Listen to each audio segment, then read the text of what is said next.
नजरिया। है। हेलो, कैसे हैं आप लोग? ठीक ही होंगे। और आप लोगों को कॉन्स्टिट्यूशन का क्लासेस चल रहा था। 7 लेक्चर आपका हो चुका, प्रीवियस लेक्चर 7th था। 7th में आप लोगों को बता चुके हैं, 7th लेक्चर भी बता चुके हैं। आज का टॉपिक रहेगा, आज आप लोगों से हम डिस्कस करने जा रहे हैं सोर्स ऑफ इंडियन कॉन्स्टिट्यूशन। जो इंडियन कॉन्स्टिट्यूशन है ना, भारत का संविधान जो है, उसमें जो आर्टिकल्स वगैरह है उसका सोर्सेस कहाँ कहाँ से आया।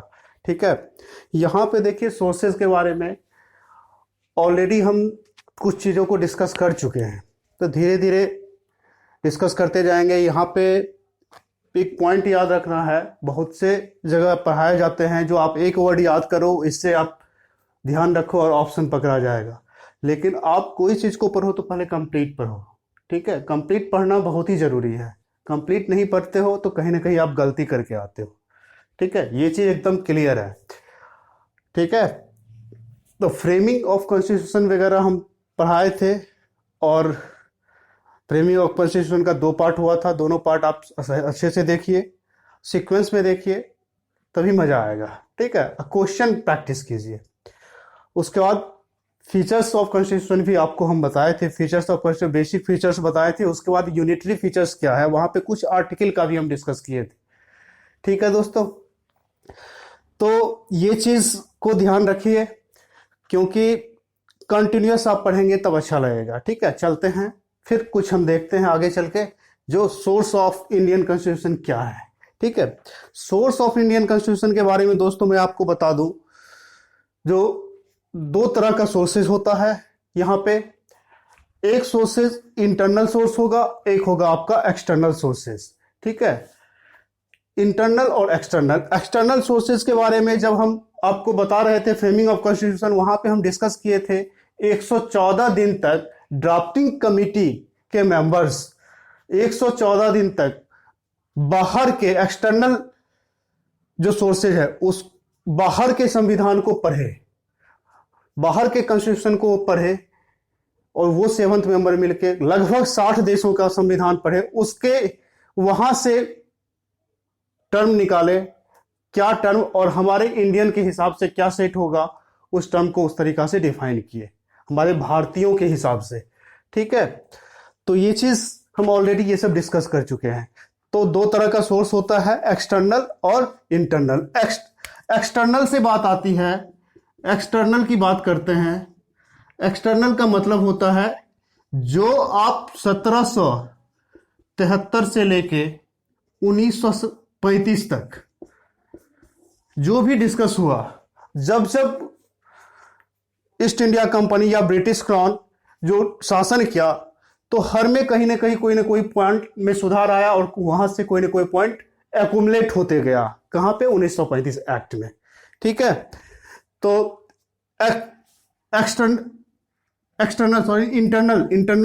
इंटरनल से ये है, इंटरनल का ये है, इंटरनल जो आपका है ये होगा। ठीक है, एक्सटर्नल तो आपको हम बता चुके हैं, 60 देशों से 114 दिन तक पढ़ के लिया गया है। ठीक है, ठीक है दोस्तों, ठीक है। तो आपको हम फिर बता रहे हैं जो सोर्सेज ऑफ, तो अब देखिए सोर्सेज में क्या है। पहला सोर्स मेरा जो होगा इंटरनल होगा, वो गवर्नमेंट ऑफ इंडिया एक्ट 1935, क्योंकि सारे जो अच्छे कानून वगैरह था, जो रूल रेगुलेशन बने थे 1935 में आके समाहित हो गए थे, जो रेगुलेटिंग एक्ट से लेके। ठीक है, तो इस एक्ट से जो हमारा लिया गया है जुडिशरी सिस्टम, जो जुडिशरी सिस्टम है, जो आपको हम बताए थे ना, फेडरल कोर्ट का निर्माण हुआ था, फेडरल बैंक का निर्माण हुआ था, जुडिशरी सिस्टम वहीं से वही चीज उठाया गया था। वही फेडरल कोर्ट आगे चल के क्या बना था? सुप्रीम कोर्ट ऑफ इंडिया, जो दिल्ली में है। ठीक है, तो जुडिशरी यहीं से आया था। सीएजी कैग, इसके बारे में भी हम डिटेल में पढ़े थे, ये आर्टिकल 148 में रखा गया हमारे संविधान में, तो कैग को भी लिया गया है वहीं से, 1935 एक्ट से। पब्लिक सर्विस कमीशन आपको बताए थे, 2 स्टेट का combined service commission plus public service commission, ये सब वहीं से आया। ऑफिसर ऑफ गवर्नर का भी कंसेप्ट वहीं से आया। इमरजेंसी का प्रोविजन भी यही आया। देखो देखिए दोस्तों, यहां पे क्या होता है, कंफ्यूजन क्या होता है, लोग इमरजेंसी देखता है और जर्मनी मार देता है, ठीक है। जो इमरजेंसी वर्ड यूज तो यहां से हुआ था, इमरजेंसी को जो डिफाइन किया गया था वो लैंग्वेज लिया गया था जर्मनी से, ना कि 1900। इमरजेंसी वर्ड यहां से लिया गया था और इमरजेंसी वर्ड जो जर्मनी में यूज होता था, वहां जो लैंग्वेज था उस लैंग्वेज को वहां से डिफाइन किया गया था, ठीक है। ये चीज को ध्यान, इसीलिए डिटेल में पढ़ना कोई चीज को जरूरी है, ठीक है। अब क्वेश्चन को कंप्लीट पढ़ोगे, क्या पूछ रहा है उसके हिसाब से हमको आंसर करना है, ठीक है। प्लस एडमिनिस्ट्रेटिव कहीं ना कहीं 1773 से 1935 तक जो एडमिनिस्ट्रेटिव कंट्रोल था, एडमिनिस्ट्रेटिव कंट्रोल था, उस चीज को कहीं ना कहीं लर्न किया। तो एडमिनिस्ट्रेटिव का तरीका जो है वहीं से लिया गया है 1935 से, ठीक है। और फेडरल स्कीम के बारे में भी बताए थे, फेडरल स्कीम भी 1935 से ही आया था, ठीक है। ये तो रहा, ये बात हम कर रहे हैं इंटरनल सोर्सेज का। ये क्या हो 1935 एक्ट, ये आपका इंटरनल सोर्सेज है, ठीक है। कभी कभी ये भी वर्ड यूज कर सकता है, इनमें से कौन सा इंटरनल सोर्सेज लिया गया है, ठीक है। ये चीज ध्यान रखिएगा, ठीक है। अब देखिए ब्रिटेन, देखो ब्रिटेन जो है ना हमारे यहां राज किया, ब्रिटिशर्स ही राज कर रहे थे, जैसे ईस्ट इंडिया कंपनी हो या क्राउन का शासन हो, तो ब्रिटेन ही राज किया। तो कॉमनवेल्थ जो मेरा वो पार्लियामेंट्री बॉडी जो बना है ना, हूबहू ब्रिटेन वाला ही यहाँ पे लागू किया गया, ठीक है, जैसे ब्रिटेन में है, ठीक है। पार्लियामेंट्री सिस्टम कहां से लिया गया, ब्रिटेन से। इसमें मिनिस्टर का क्या रिस्पॉन्सिबिलिटी है और कैबिनेट और काउंसिल मिनिस्टर कैसे बनेगा, ये सारा कंसेप्ट आपका ब्रिटेन से लिया गया है। पार्लियामेंट्री सिस्टम ही रखिए, parliamentary system plus ministerial responsibility. अगर पार्लियामेंट्री सिस्टम होगा तो मिनिस्ट्रियल रिस्पॉन्सिबिलिटी होगा, उसमें कैबिनेट मिनिस्टर भी होगा, काउंसिल मिनिस्टर भी होगा। तो ये सारा कंसेप्ट कहां से लिया गया है, ब्रिटेन से। यहां से दोस्तों लॉ मेकिंग प्रोसीजर, वो पार्लियामेंट लॉ कैसे बनाएगा, ये भी कंसेप्ट हम ब्रिटेन से लिए। देखिए पार्लियामेंट ही लॉ बनाता है, आपको हम बताए थे लेजिस्लेटिव वगैरह, एग्जीक्यूटिव वगैरह, तो वहां पे थोड़ा बहुत हम डिस्कस किए थे। पार्लियामेंट ही लॉ बनाएगा, तो लॉ मेकिंग प्रोसीजर, ठीक है। प्लस सिंगल सिटीजनशिप का कंसेप्ट भी यहीं से लिया गया है, और रूल ऑफ लॉ का भी कंसेप्ट ब्रिटेन से लिया गया है। ये पूरा आपका ब्रिटेन से लिया गया है, ठीक है। ये चीज को एकदम ध्यान रखना है। अब हम देखते हैं ब्रिटेन के बाद सबसे ज्यादा लिया गया है 1935 से, ये तो पता है। उसके बाद किसी कंट्री से लिया है तो ब्रिटेन से लिया गया है, ये भी ध्यान है, क्योंकि ब्रिटेन का गवर्नमेंट था यहाँ पे, वही उन्हीं का सरकार चल रहा था यहाँ पे, ठीक है। उसके बाद आपका आता है यूएसए से लिया गया है। सबसे बड़ी बात ये फंडामेंटल राइट, ठीक है, फंडामेंटल राइट का जो कंसेप्ट आया है यूएसए से लिया गया है, ठीक है। और जुडिशरी रिव्यू है यहाँ पे, देखिए वहां पे था जुडिशरी लिया गया है 35 से, यहां जुडिशरी रिव्यू, ठीक है। जो सुप्रीम कोर्ट रिव्यू करता है, कोई कानून बनता है, अगर एग्जीक्यूटिव उसे फॉलो नहीं करता है या लॉ जो बना रहा है उसमें कोई फॉल्ट है, उसका रिव्यू करता है। रिव्यू सिस्टम आया है, जुडिशरी का रिव्यू सिस्टम कहां से आया, अमेरिका से आया, ठीक है। अब देखिए इम्पीचमेंट ऑफ द प्रेसिडेंट, माने कि प्रेसिडेंट को कैसे हटाएंगे, ठीक है। इम्पीचमेंट वर्ड जो है ये प्रेसिडेंट को हटाने के लिए ये भी अमेरिका से लिया गया। एक बात दोस्तों याद रखना है, इम्पीचमेंट और रिमूवल दोनों दो चीज है, ठीक है। दोनों का थोड़ा कंसेप्ट हल्का सा अलग है।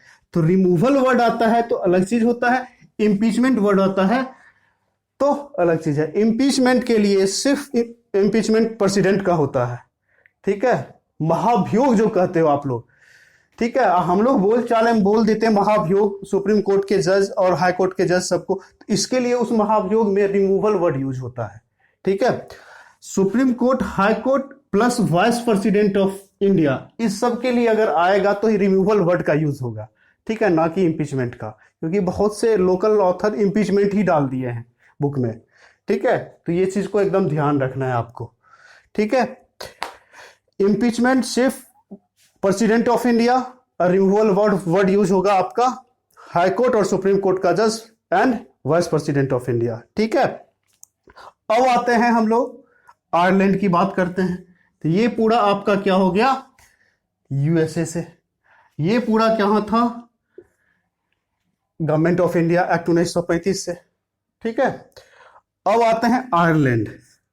आयरलैंड कहीं कहीं आपको आयरिश लिखा हुआ दिख जाएगा। ठीक है, तो आयरलैंड से आया directive principle of state policy, DPSP, जो आर्टिकल कहां से कहां तक है, 36 से 51 तक जो रखा गया है। ठीक है, तो directive principle of state policy जो आपका है आयरलैंड से लिया गया है। और राज्यसभा में जो प्रेसिडेंट नॉमिनेट करते हैं, ठीक है, राज्यसभा में नॉमिनेशन का जो कंसेप्ट है राज्यसभा में, ठीक है, ये भी लिया गया है आपका आयरलैंड से। ठीक है, और method of election of president, president का इलेक्शन कैसा होना चाहिए, ये भी लिया गया है आपका। अब देखो, याद कितना आसान है याद रखना, directive principle of state policy. ठीक है, क्योंकि उसमें जो भी नॉर्म्स है वो गवर्नमेंट अपने टाइम के अनुसार, अपने फिजिबिलिटी के अनुसार देती है अपने नागरिक को। ठीक है, तो वो 36 से 51 आर्टिकल में है। प्लस अब देखो, प्रेसिडेंट ही नॉमिनेट करेगा ना, तो प्रेसिडेंट के इलेक्शन का प्रोसीजर, प्रेसिडेंट के इलेक्शन का प्रोसीजर प्लस जो राज्यसभा में मेंबर को नॉमिनेट करते हैं, ये दोनों क्या हुआ, आयरलैंड से लिया गया। दोनों क्या हुआ, आयरलैंड से लिया गया। एकदम कंप्लीट चीजों को ध्यान रखिए। ठीक है, अब देखिए कनाडा, उसके बाद आता है कनाडा का। कनाडा से क्या क्या लिया गया, अब देखिए, फेडरेशन वर्ड तो लिया, फेडरेशन स्कीम तो लिया गया था 1935 से। ठीक है, लेकिन federation with strong centre, federation with strong centre की बात करेंगे, फेडरेशन विथ स्ट्रॉन्ग सेंटर की बात करेंगे, ये कनाडा से हम लोग लिए गए। कि कहां से लिए, कनाडा से लिए, कनाडा से लिए। ठीक है, फेडरेशन विथ स्ट्रॉन्ग सेंटर हम लोग कनाडा से लिए।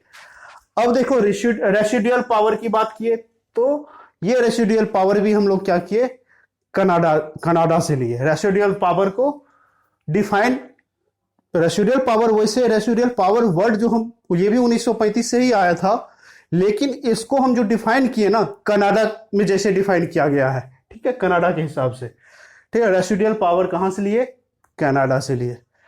ठीक है, और अपॉइंटमेंट ऑफ गवर्नर, ठीक है, appointment of governor, appointment of governor जो अपॉइंट करता है गवर्नर, सेंटर कैसे अपॉइंट करता है गवर्नर को, ये कंसेप्ट भी हम लोग कहां से लिए, कनाडा से उठा के। Plus advisory जुडिक्शन of the supreme court, advisory जुडिक्शन of the supreme court, ये भी हम लोग कहां से लिए, कनाडा से। एक बार देख लीजिए क्या क्या लिए। ठीक है, उसके बाद स्क्रीनशॉट भी ले सकते हैं इसका। उसके बाद 5 और हैं, उन्हें भी देख लेना है। ये जो जहां से मैक्सिमम क्वेश्चन आते हैं, जहां से मैक्सिमम क्वेश्चन आते हैं, वो सारे आपको हम बता देंगे। ठीक है, क्वेश्चन प्रैक्टिस जरूर कीजिए आप। देख लीजिए, government of India act, judiciary, CAG, PSC, office of governor, emergency provision, administrative details and federal scheme. ठीक है, उसके बाद ब्रिटेन से क्या हुआ, पार्लियामेंट्री सिस्टम में जो भी वर्क होता है सारा ब्रिटेन से, ये ध्यान रखिए। पार्लियामेंट्री सिस्टम होगा तो क्या होगा, कैबिनेट मिनिस्टर भी बनेगा, काउंसिल मिनिस्टर भी बनेगा, मिनिस्ट्रियल रिस्पॉन्सिबिलिटी भी दिया जाएगा। ठीक है, और लॉ भी बनाया जाएगा, वहां पे लॉ भी बनाया जाएगा।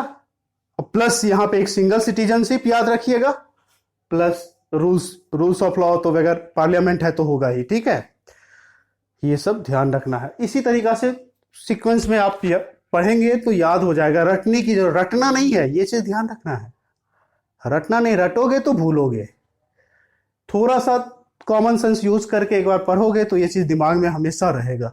ठीक है, उसी तरह आप यूएसए से क्या है, fundamental right, judiciary review impeachment किसके लिए, प्रेसिडेंट के लिए, रिमूवल किसके लिए, वाइस प्रेसिडेंट के लिए, प्लस हाई कोर्ट और सुप्रीम कोर्ट के जज के लिए। बस कुछ है, कुछ भी नहीं है। Federation with strong centre, residual power, appointment of governor to the centre, centre कैसे गवर्नर को अपॉइंट करेगा, और jurisdiction of the supreme court. ये सारे पॉइंट कहां से लिए, ये सारे पॉइंट हम लोग कनाडा से लिए, ठीक है। और आयरलैंड से पता ही है, राज्यसभा का मेंबर होगा तो राज्यसभा के मेंबर को कौन करता है नॉमिनेट, प्रेसिडेंट करता है। प्रेसिडेंट करता है तो प्रेसिडेंट का भी इलेक्शन, पहले प्रेसिडेंट अपॉइंट होगा तभी तो राज्यसभा का मेंबर अपॉइंट होगा। तो प्रेसिडेंट का इलेक्शन का प्रोसीजर प्लस राज्यसभा के मेंबर का इलेक्शन का प्रोसीजर, ये सारे कहां से आया दोस्तों, आयरलैंड से आया, ठीक है। और directive principle of state policy, ठीक है। बहुत ईजी है, बहुत आसान है। हम लोग कुछ पढ़ चुके हैं। सोर्स ऑफ इंडियन कॉन्स्टिट्यूशन का कुछ और सोर्सेज हैं, 5-6 कंट्री और हैं जिनसे क्वेश्चन पूछा जाता है। उन्हीं को हम 60 कंट्री को नहीं पढ़ रहे हैं, 10 से 11 कंट्री के बारे में पढ़ रहे हैं, लेकिन उसी को पढ़ेंगे तो अच्छे तरीका से पढ़ेंगे, ठीक है दोस्तों। तो एकदम डिटेल में पढ़ना है, ये नहीं जो एक लाइन इमरजेंसी याद कर दिया, इमरजेंसी को 1935 में देख दिया, मार दिया टिक, ऐसा नहीं।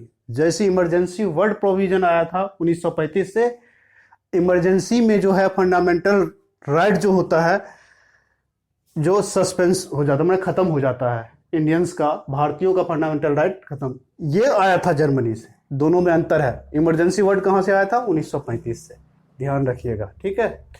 तो इसीलिए कोई चीज को पढ़िए तो डिटेल में पढ़िए, एक बार डिटेल में पढ़ लोगे दिमाग में बैठ जाएगा। मेरी बातों को अपने माइंड तक जाने दीजिए, अपने दिमाग तक जाने दीजिए, पहले रटने की कोशिश मत कीजिए, बस शांत होकर मेरी बातों को अपने दिमाग में जाने दीजिए, और कंप्लीट हो जाएगा तो फिर दोबारा कोई चीज आपको लगेगा तो उसे आप राइट डाउन, पेन डाउन जरूर कीजिए। पेन डाउन करने से फायदा होता है, ठीक है, बहुत फायदा होता है।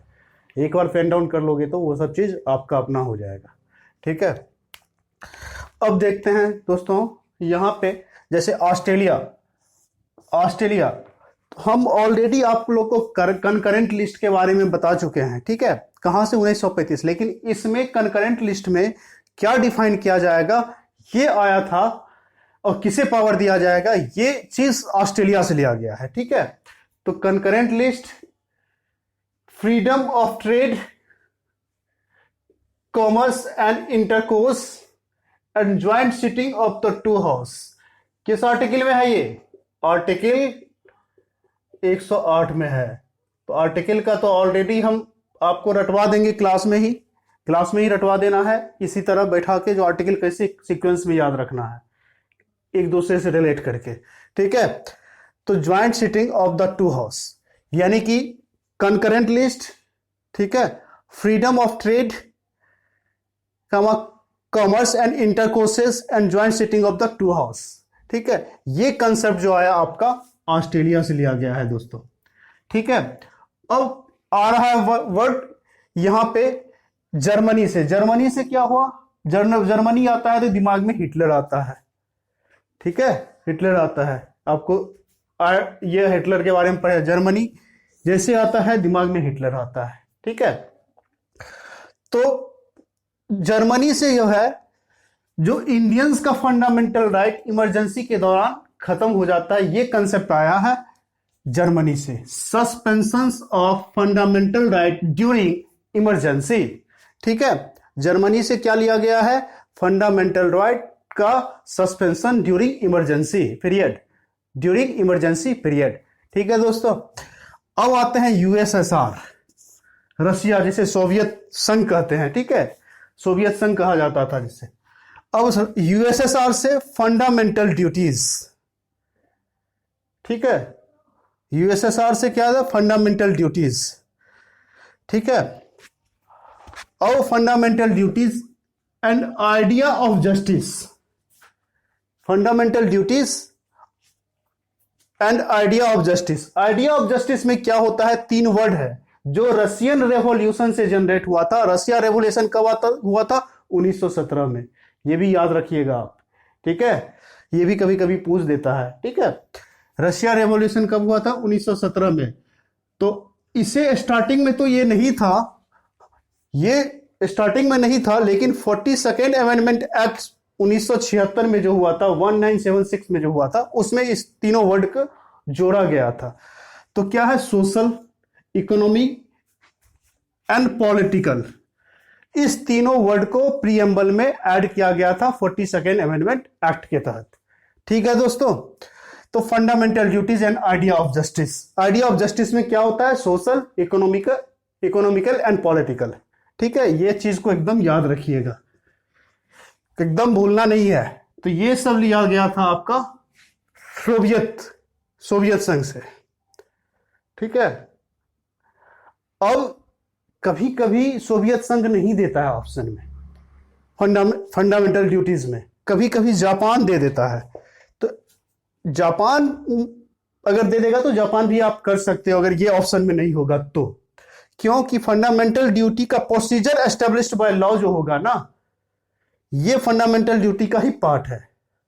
इसीलिए कभी कभी ये ऑप्शन ना देके ये दे देता है, ये चीज एकदम ध्यान रखिएगा। ठीक है, अब देखिए फ्रेंच रेवोल्यूशन जो हुआ था, फ्रेंच रेवोल्यूशन, इससे रिपब्लिक, गणतंत्र and idea of liberty, equality और फर्टर्निटी, ये सबको फ्रेंच रेवोल्यूशन से आया था। फ्रेंच रेवोल्यूशन से इसे भी प्रीएम्बल में रखा गया। ठीक है, प्रीएम्बल में रखा गया। ठीक है, तो याद रखिए, बंधुत्व, समानता, लिबर्टी वगैरह, ये इक्वलिटी, समानता, फर्टर्निटी, बंधुत्व, तो ये सब वर्ड को प्रीएम्बल में रखा गया है। ये सब वर्ड कहां से लिया गया है दोस्तों?